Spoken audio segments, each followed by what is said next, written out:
delay on sending hard-earned tax dollars of the American people to Ukraine. We're not talking any country, we're talking Ukraine. Ernst & Young said one of the 3 most corrupt countries on the planet. Our witness on Friday, she testified in her deposition. Corruption is not just prevalent in Ukraine, it's the system. So our president said, time out. Time out. Let's check out this new guy. Let's see if Zelensky's the real deal. This new guy who got elected in April, whose party took power in July. Let's see if he's legitimate. Now keep in mind, as has already been discussed, in 2018, President Trump had already done more for Ukraine than Obama did. That's right. President Trump, who doesn't like foreign aid, who wanted European countries to do more, who knew how corrupt Ukraine was, did more than Obama because he gave him javelins. Tank-busting javelins to fight the Russians. Our witnesses have said this, others have said this. Obama gave him blankets, Trump gave him missiles. But when it came time to check out this new guy, President Trump said, let's just see if he's legit. So for 55 days, we checked him out. President Zelensky had 5 interactions with senior U.S. officials in that time frame. One was, of course, the phone call, the July 25th phone call between President Trump and President Zelensky.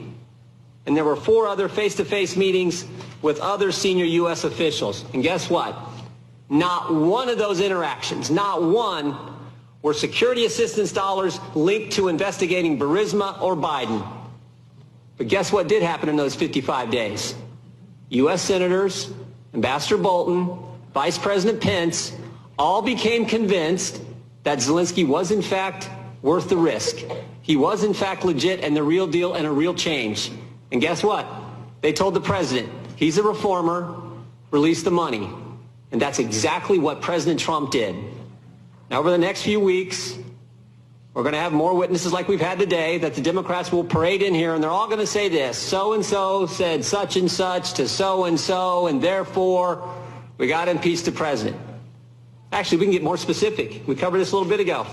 They'll say something like Ambassador Sondland said in his deposition, where he said, Ambassador Taylor recalls that Mr. Morrison told Ambassador Taylor that I told Mr. Morrison that I conveyed this message to Mr. Yarmouk on September 1st, 2019 in connection with Vice President Pence's visit to Warsaw and a meeting with President Zelensky. And if you can follow that, that's the Democrats' plan and why they want to impeach the president. That's what we're going to hear over the next couple weeks. That's what we're going to hear. But no matter what they do, no matter how many witnesses they bring in here, 4 facts will not change, have not changed, will never change. The call shows no linkage between dollars and the investigation into Burisma or the Bidens. President Trump and President Zelensky have both said on the call there was no linkage, there was no pressure, there was no pushing. Ukrainians didn't even know the aid was withheld at the time of the phone call, and most importantly, as has been pointed out, Ukrainians didn't take any specific action relative to investigations to get the money released. Now, there is one witness that they won't bring in front of us. They won't bring in front of the American people. And that's the guy who started it all, the whistleblower. Nope. 435 members of Congress, only one gets to know who that person is. Only one member of Congress has a staff that gets to talk to that person. The rest of us don't. Only chairmanship knows who the whistleblower is. We don't. We will never get the chance. We will never get the chance to see the whistleblower raise his right hand, swear to tell the truth and nothing but the truth. We'll never get that chance. More importantly, the American people won't get that chance. This anonymous so-called whistleblower with no firsthand knowledge, who's biased against the president, who worked with Joe Biden, who is the reason we're all sitting here today, will never get a chance to question that individual. Democrats are trying to impeach the president based on all that,